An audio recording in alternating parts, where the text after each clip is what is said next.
Welcome to a close reading of Thomas Carlyle's Past and Present, Book 2, The Ancient Monk, Chapter 5, The 12th Century. As usual with our format, we're going to be reading every sentence, and to the extent that there are some references that I didn't know before I read, I've researched them and I will let you know about them. Also, occasionally I may stop and just admire Carlyle's language or share a couple of my thoughts. All right, let's get started. Our abbot being dead, so the abbots being Abbot Hugo, who died in 1180.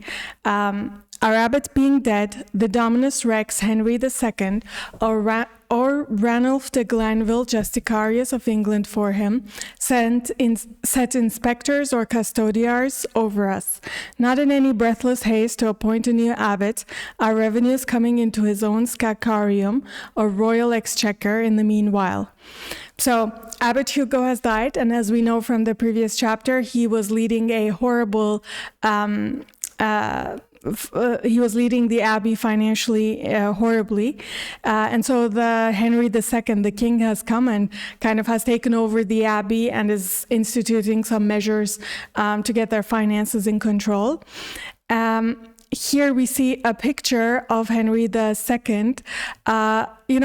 Frankly, let me see if I can zoom. Yeah, not the most flattering picture of a king, but this is what I found on Wikipedia, so interesting. Also, Ranulph de Glanville refers to Henry II's Chief Justice Shiar.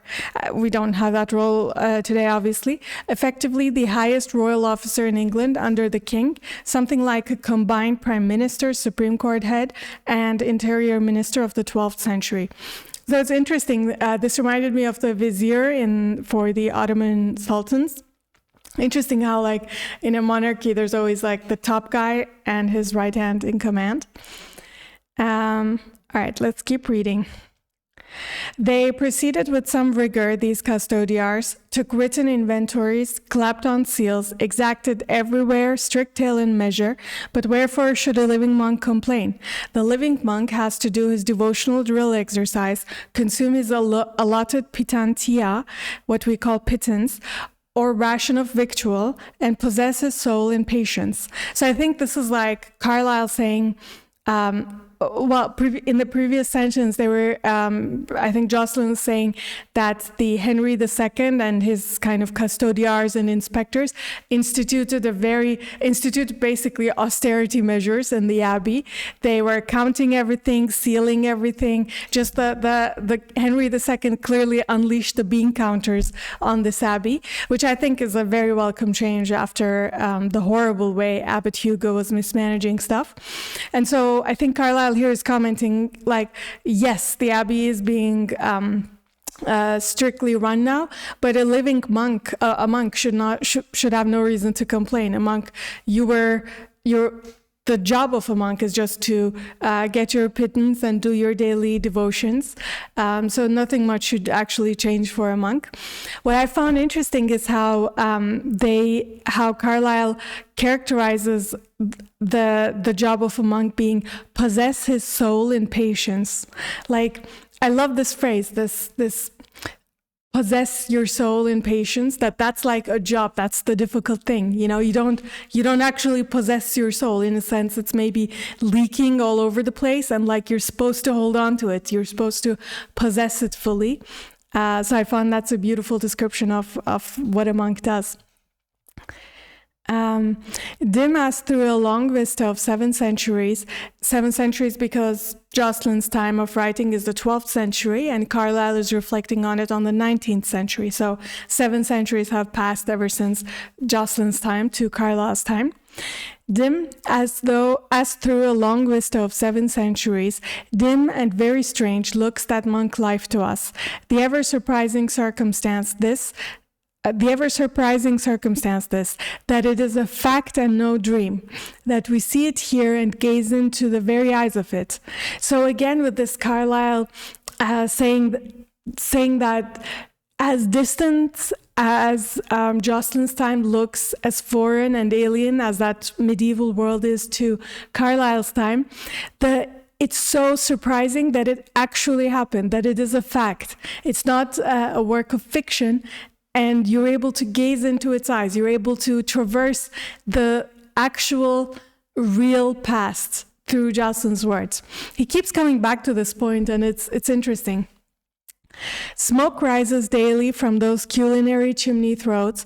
There are living human beings there who chant loud braying, again with the braying. I don't know if this was as disparaging in Carlyle's time, but like braying today you use for donkeys, so that's funny that he's using it. Loud braying, their matins, nuns, vespers, awakening echoes, not to the bodily ear alone. So here we get a real sense of the I noted it here as a rhythm of the abbey. So all these references, the matin, nun, vesper. Matins are the morning prayers. Nuns are the kind of 3 p.m. prayers, a 9th hour of today, 3 p.m. prayers. Evening prayers, and the vespers are evening prayers. So we get a sense of like the daily, food is being cooked in the culinary chimney throats. People are chanting, people are doing their daily prayers at various points in the day. And it's becoming like this is the daily rhythm of the life at the Abbey. St. Edmund's shrine, perpetually illuminated, glows ruddy, that means red, glows ruddy through the night, and through the night of centuries withal. St. Edmundsbury town, paying yearly £40 for that express end. So the town is paying £40 for the abbey to be illuminated in red at night, and that's what that's referring to. Bells clang out on great occasions, all the bells. We have processions, preachings, festivals, Christmas plays, mysteries shown in the churchyard, at which latter the townfolk sometimes quarrel. So during the mysteries, the townfolk sometimes quarrel. Time was, time is, as Friar Bacon's brass had remarked, and withal time will be. There are 3 tenses, tempora or times, and there's one eternity. And as for us, we are such stuff as dreams are made of.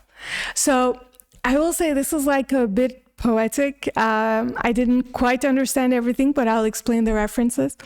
As Carlyle was saying, like, in addition to the sort of daily rituals and daily prayers, we have these yearly prayers. We have certain processions, preachings, festivals, etc., that happen over the course of a year.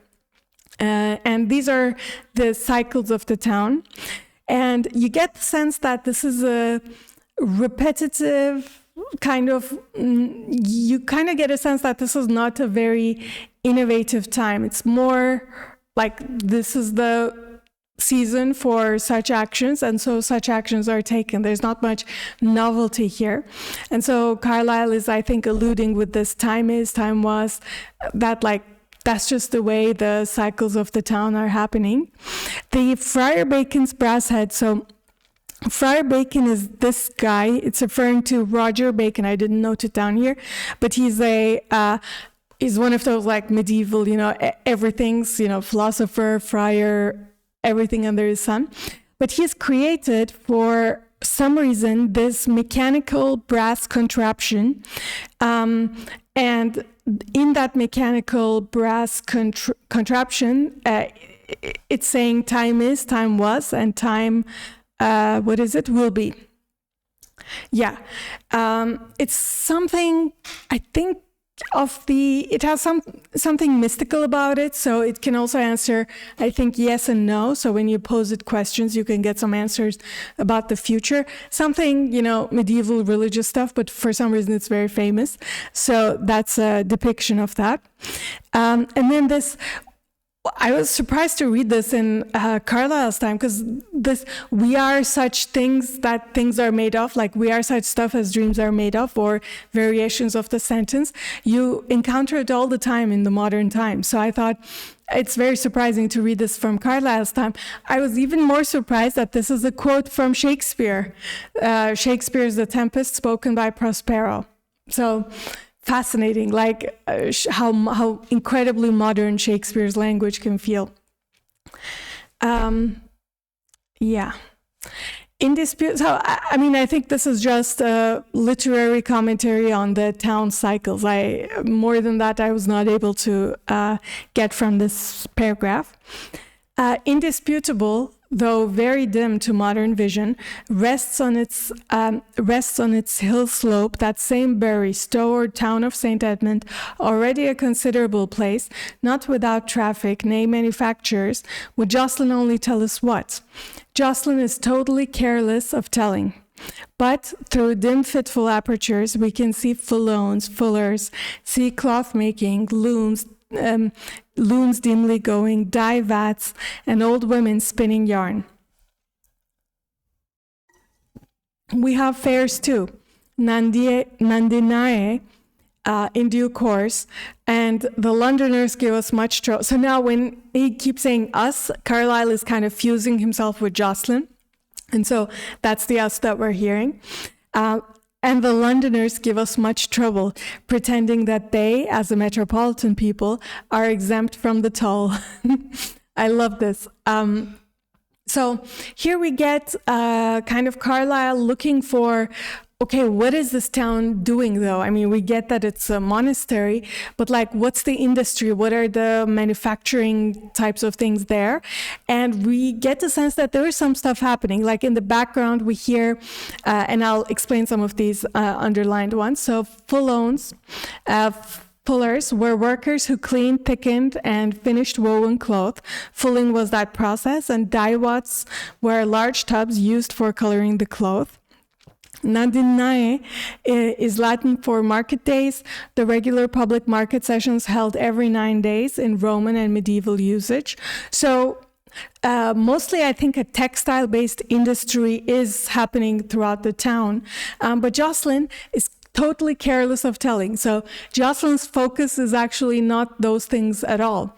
And we get the sense here, I made a little comment, but we get the sense from Carlyle that compared to like if there was a monk or if there was some kind of person chronicling the events of, for example, Carlyle's town or St. Edmundsbury in Carlyle's day, you would get a lot more emphasis on the commerce. But Jocelyn has really decentered commerce. Like that is happening, but it's kind of off to the side. Like you'll see it from your peripheral vision. It's not central to the abbey's operations. And I love this like little dig. Like, can you imagine in the 12th century, there were Londoners who thought they were too metropolitan to be like paying the entry toll for the markets in St. Edmundsbury. So interesting, this like rural versus metropolitan kind of cultural divide and cultural arrogance, maybe a little bit. That goes back like 1,000 years. Insane. Besides, there's field husbandry, so that's like agriculture, husbanding a field, with perplexed settlement of convent rents, so complex way of renting from the abbey. Corn ricks pile themselves within burg. Corn ricks are large outdoor stacks of harvested grain stored under a peaked thatched top. So clearly somebody's harvesting them. So agriculture is also happening in addition to textile in their season. And cattle depart and enter. And even the poor weaver and his cow, dung heaps lying quiet at most doors, antephoras, says the incidental Jocelyn. For the town has yet no improved police. So this is talking about how the cattle's dung heaps, so cattle's kind of, what's the polite way of saying? Well, the dung heaps, let's say, are the refuse from cattle. They are lying at most doors because the town has no improved police. And that made me surprised, like why would the police, be involved in that? But as far as ChatGPT said, police means, in this case, modern urban sanitation and street regulation, not law enforcement. I'm not totally sure, but that's what AI says. So, and it would make sense in this context. So the town needs better better sanitation, but until that comes, basically the refuse from the animals is piling up next to their doors. Watch and ward, nevertheless, we do keep and have gates, as what town must not, thieves so abounding. Interesting that in the medieval times there are so many thieves that the town has to obviously keep kind of a neighborhood watch type of thing. War were such a frequent thing. Our thieves at the abbot's judgment bar deny claim wager of battle, fight, are beaten, and then hanged. Kettle the thief took this course, and it did nothing for him, merely brought us and indeed himself new trouble. So many things.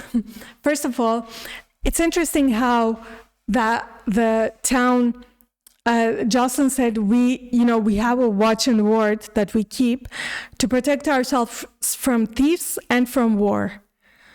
It's surprising because today, obviously, the law enforcement type you would need to protect yourself from thieves would be different than from war, right? You would use police for one and soldier for the other.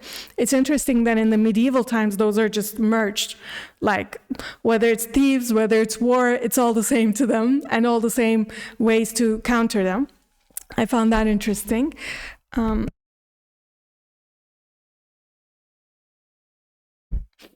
The other thing I found interesting, obviously, is this, that a quick note here, like the abbot's judgment bar. So the abbot, is, if there's a thief and somebody's prosecuting them for stealing, they go to the abbot. Like the abbot is not only the chief monk, not only the chief administrator, but the chief settler of disputes. This is truly, truly like a monarch of that region.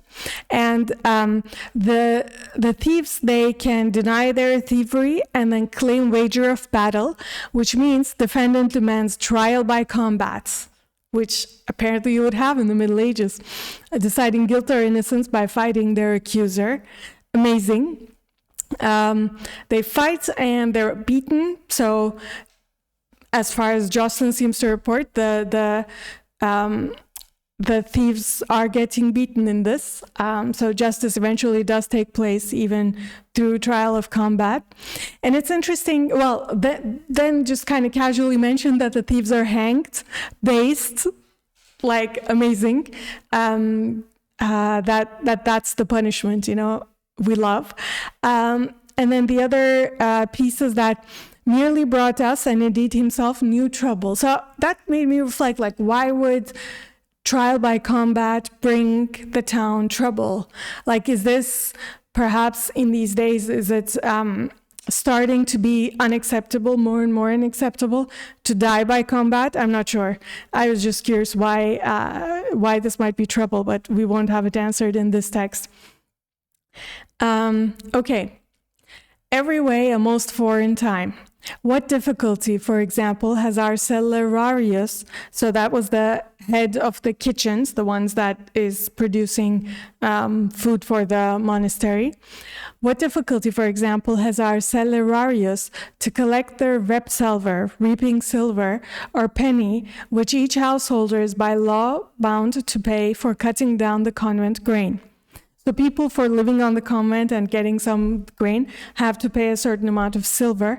And the celerarius, it's interesting that he's collecting it himself, right? So he's having difficulty collecting it, but there's no the separation between something like the IRS versus, Department of Kitchens. It's actually the same person is collecting it in order to turn around and use it in the kitchen. Richer people pretend that it is commuted, it being the silver they have to pay. So they pretend there was a reason, this or that reason, we don't have to pay it. That it is literally saying that it is this and the other, that in short, they will not pay it. Our celerarius gives up on calling on the rich, in the houses of the poor, our celerarius, finding in like manner neither penny nor good promise, interesting that like the Cellularius gives up on the rich people who clearly, if they wanted to, if they were forced to, could pay. He gives up on those, goes to the poor, and the poor have neither like the penny nor a good promise. Like they can't even give a solid IOU to pay it later. You can't sort of trust their word on that. So what does the Cellularius do? In our Cellularius, in the house of the poor, our Cellularius, finding in like manner neither penny nor good promise, snatches without ceremony what vadium, pledge or what, he can come at, a joint stool, kettle, nay the very house door, hostium. And old women, thus exposed to the unfeeling gaze of the public, rush out after him with their distaffs and the angriest shrieks. Vetulae exhibant cum colis suis, says Jocelyn, minantes et exprobrantes. I love how like Carlyle doesn't translate them, so we'll translate it here. But so Jocelyn is recounting the Cellularius can only go to the poor people's place, and obviously doesn't find the money there, but he's finding whatever valuables are lying around, and that can be like a joint stool, like this thing. Sorry, 1 second. Yeah, this like joint stool, obviously a beautiful kind of stool, or kettle, or literally the house door. The house door that like leaves the women inside exposed to the gaze of the community, basically the knowledge from everyone that they couldn't pay the silver.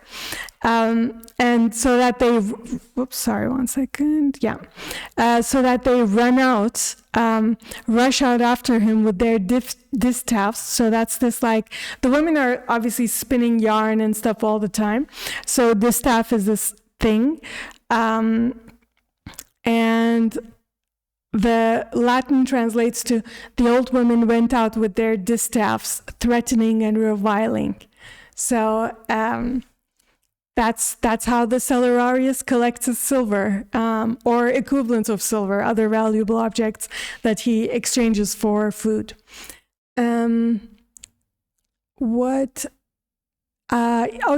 What I noted down here is that a very high agency for a single man. So like the Cellularius, he's in head of the kitchens of the house, but like he is deputized to go into houses and literally take the door from them if that's how he'll get his payment. And he can make the choices of like, I'll go to this house, but I'll skip this other house. I'll be chased around by old grandmas. And he has to deal with all of that. Like you would think the head of kitchens would deal with organizing his kitchen and the supplies and whatever, but like here the Cellularius is deputized to do far more than that. He's a far more higher kind of higher up individual in the hierarchy than one might initially think based on the head of kitchen's title. What a historical picture, glowing visible as St. Edmund's shrine by night after 7 long centuries or so. Vetulae cum colis, my venerable ancient spinning grandmothers.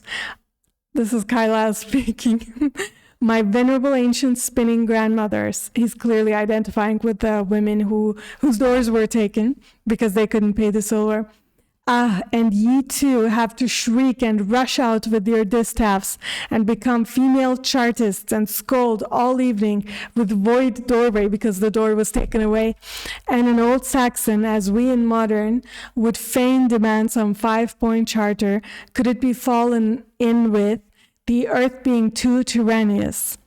So he's making an interesting connection here between the female chartists of his time who want this more like, who want to expand the charter, expand the franchise in his time, in Carlyle's time. He's saying that impulse that is present in the female chartists is the same kind of impulse that led these grandmas with their distaffs go out and chase the Cellularius. Like they felt the earth was too tyrannical and they wanted some measures. They were objecting against that. And so those were similar. and feign demand, feign is pleased or unwilling willing under the circumstances. So they were demanding some of those, the same women that were chasing the Celerarius out in the medieval times are the ones that are demanding like 5-point charters and improvements to expand the franchise in Carlyle's time. Wise Lord Abbots, hearing of such phenomena, did in time abolish or commute the reap penny, and one nuisance was abated.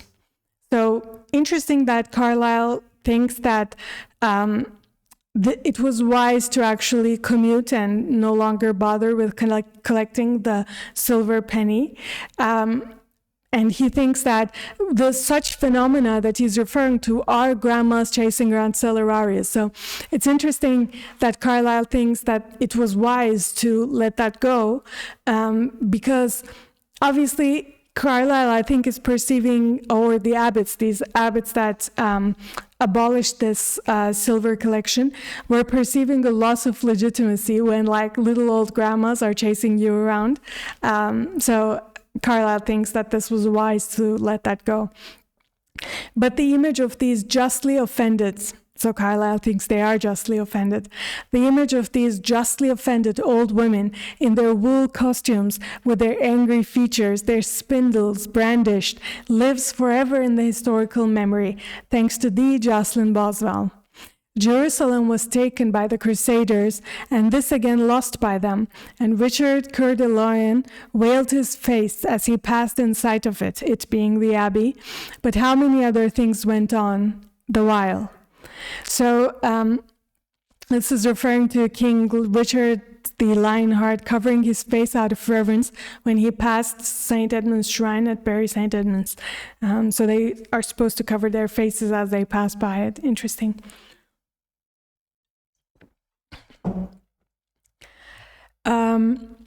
Thus too, our trouble, and again, Carlyle identifying with the monks, with the monks in the abbey, so he's saying our trouble with the Lakenheath eels is very great. So pause. Lakenheath is, so we're at Bury St. Edmund's, here's Cambridge. All these places still exist. Insane, like one of these mind-blowing things about England. That literally, like, the problem with eels in the year 1200, you can find it on the map today. Just incredible. But Lakenheath is this little village up here. So this kind of gives us an interesting perspective. Like the Bury of St. Edmund's is over here, but they have business and they're able to collect sort of. We're going to see in a little bit, but they make certain demands of having fish collected from Lakenheath. So like their authority goes all the way to over here. So the abbey, like we should not think of it as a small place. They are managing vast swaths of land.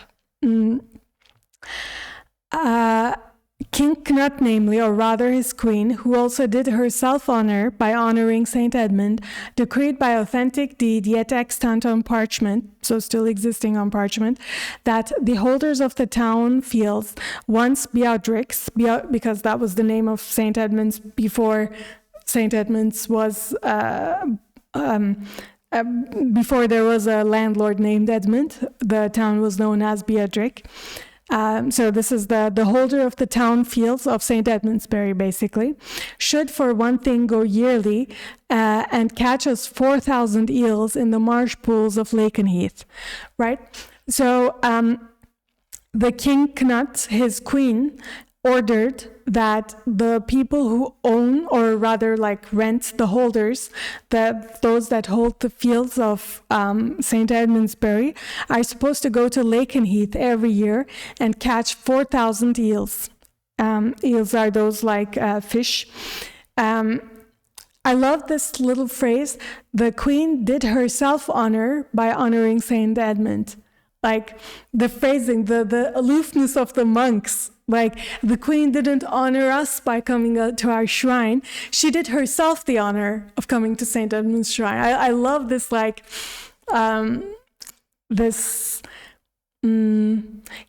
aloofness or lack of flattering the queen, frankly. It's refreshing.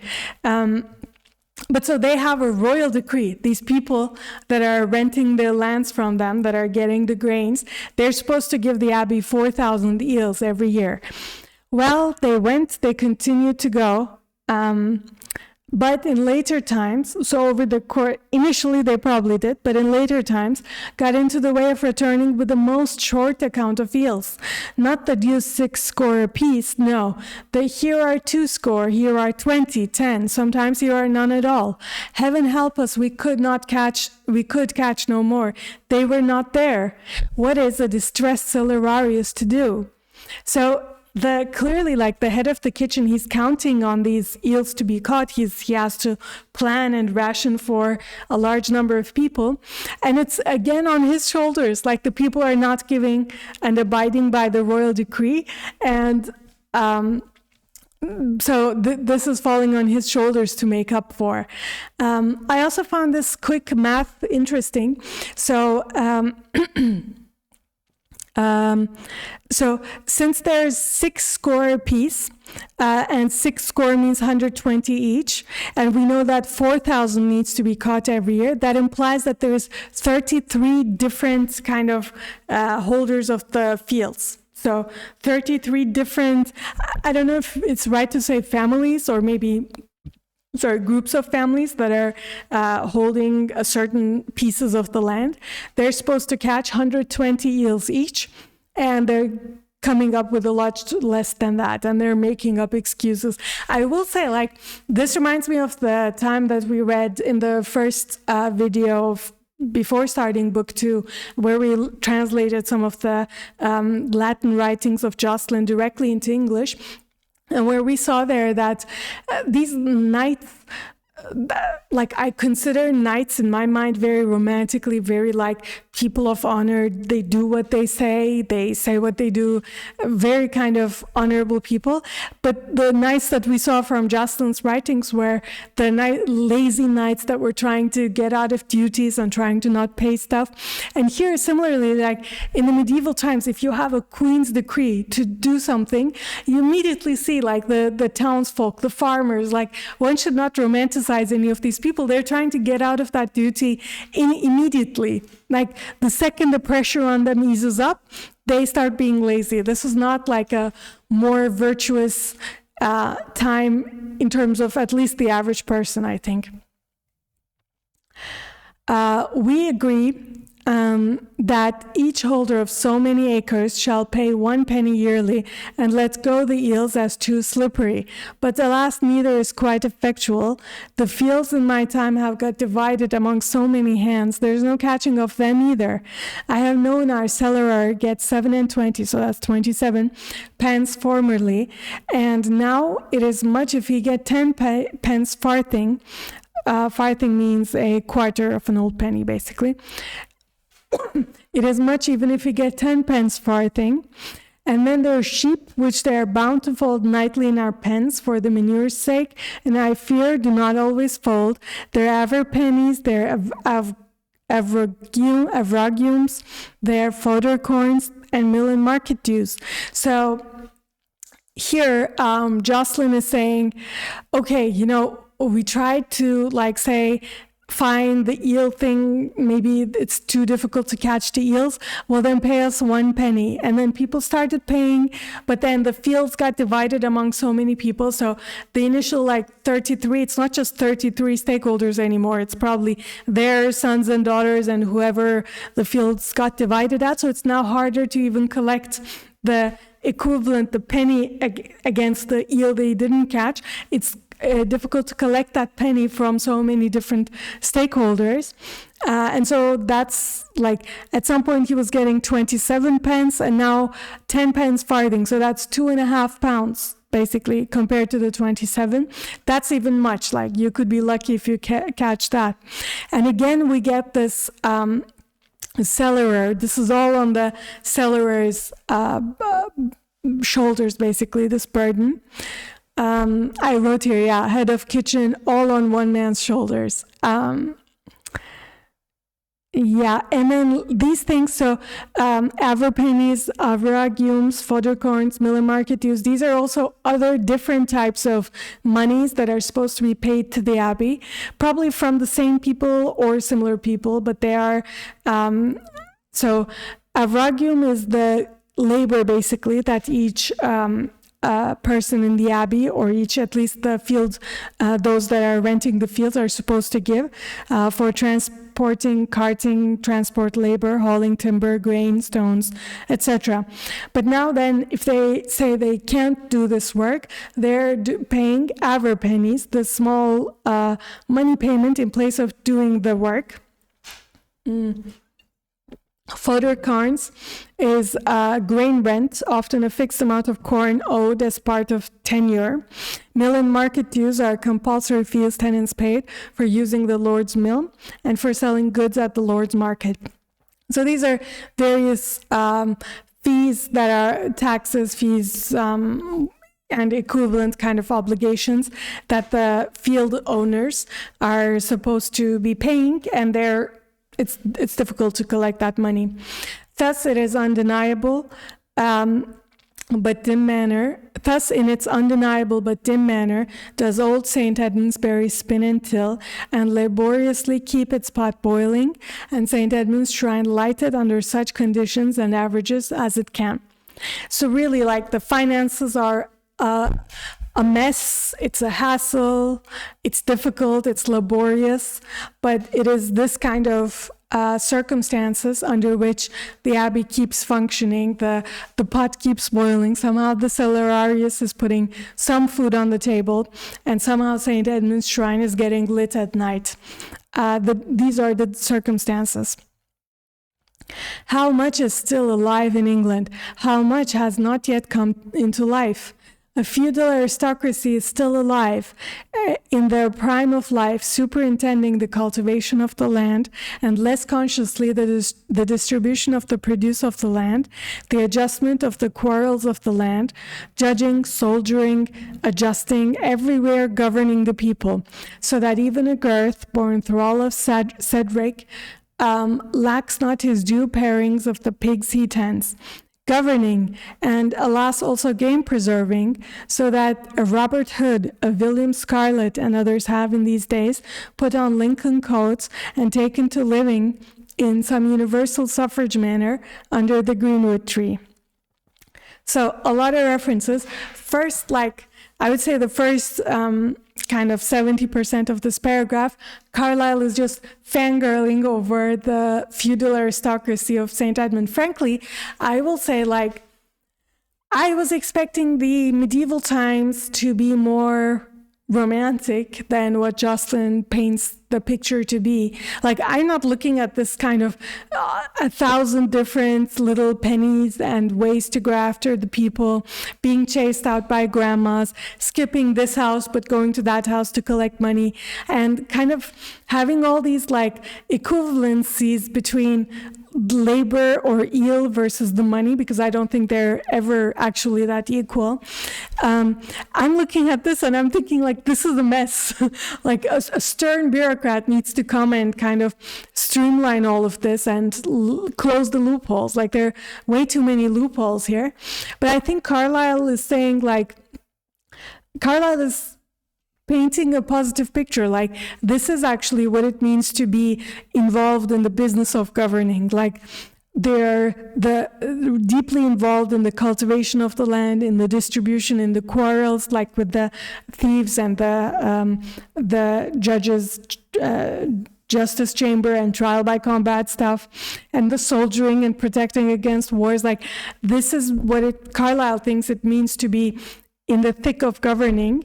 And he's saying that such a structure ensures that, so we have this reference again, I didn't write it, but this is from the, I think, novel or play Ivanhoe, where a character named Girth, who is the thrall, the bound servant of another character called Cedric, when he's tending to the pigs, he can get a certain amount of share of his labor, basically, from those pigs, even though he's a bound servant, right? But he's saying this is the kind of structure, governance structure you need so that the people doing the work can actually get the most of their share of the work that they produce.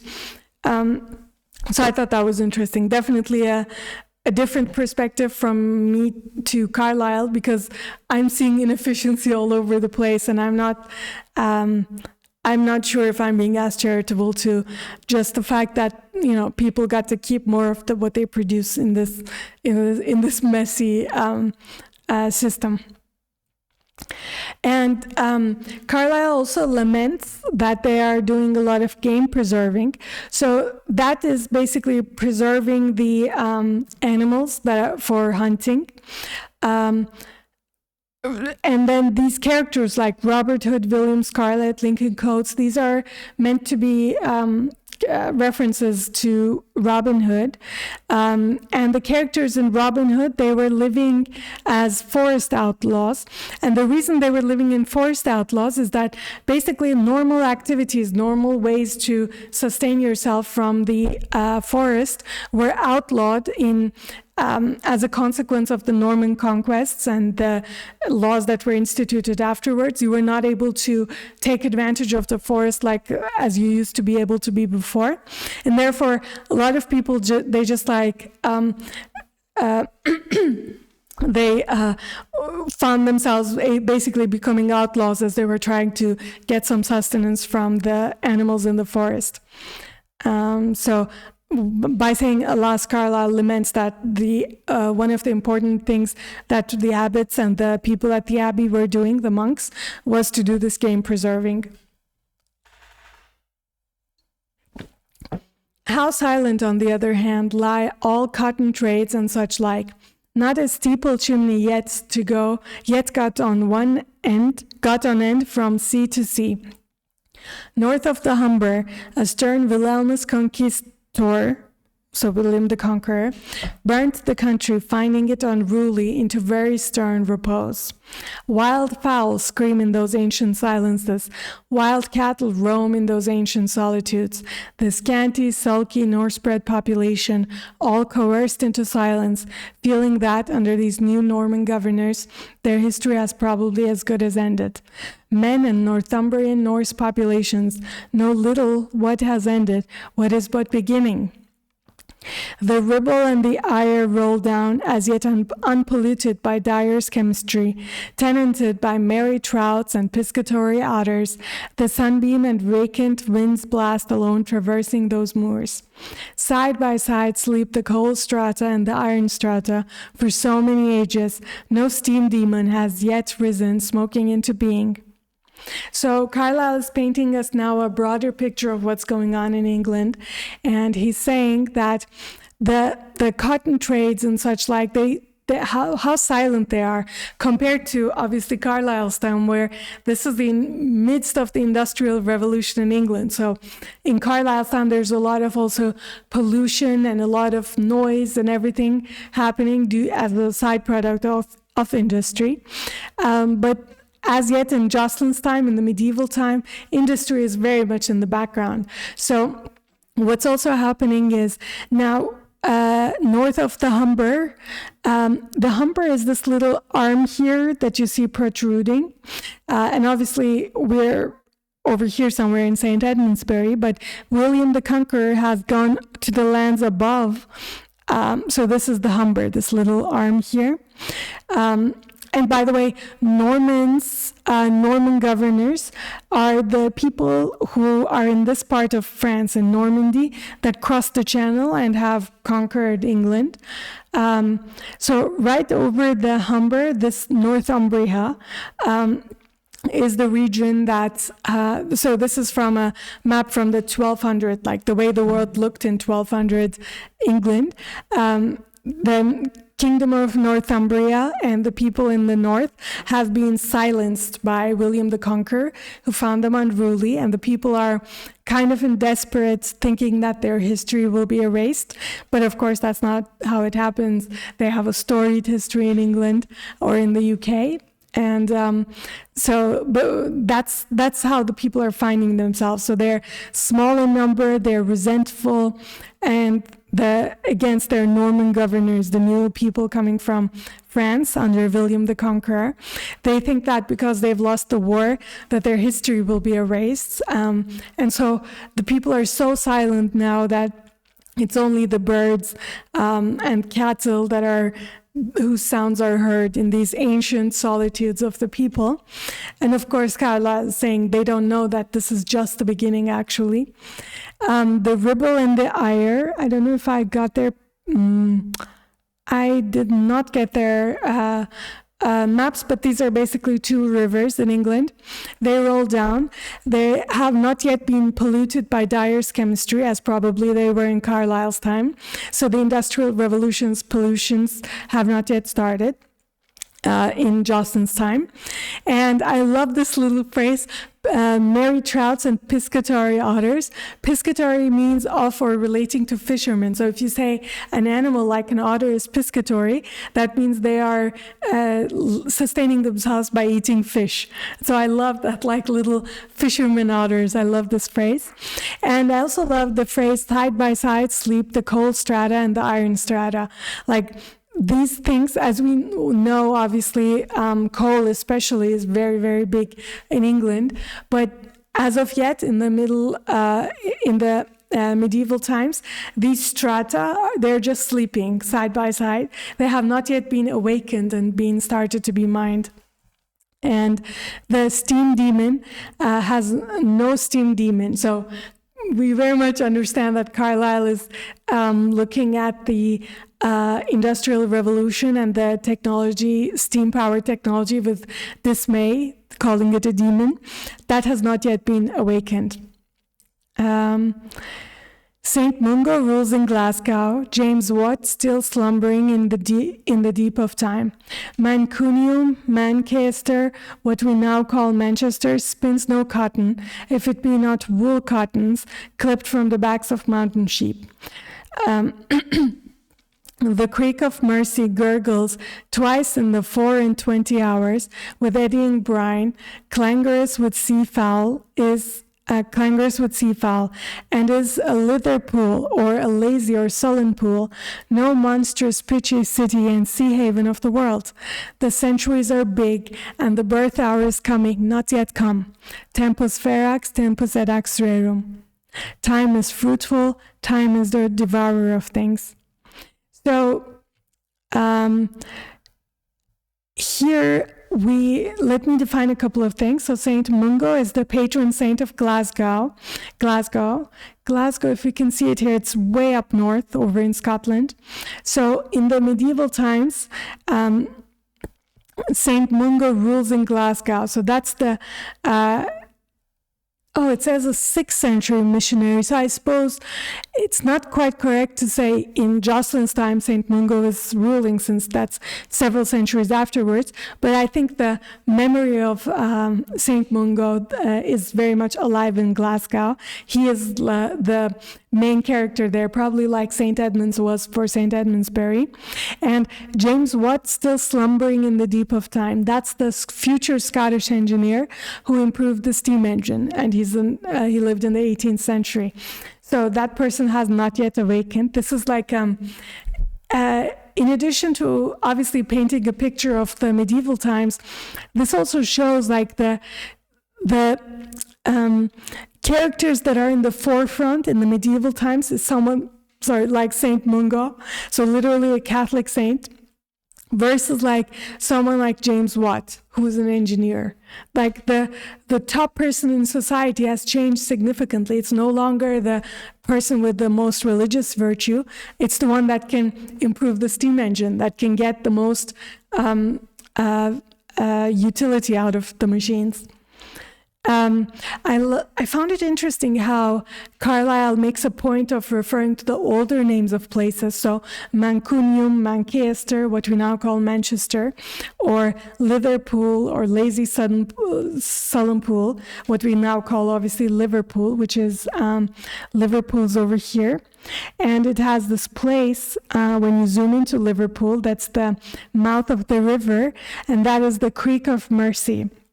So that's the one that gurgles with eddying brine, so with salt water, clangorous with seafowl, so with seabirds chirping or making noises.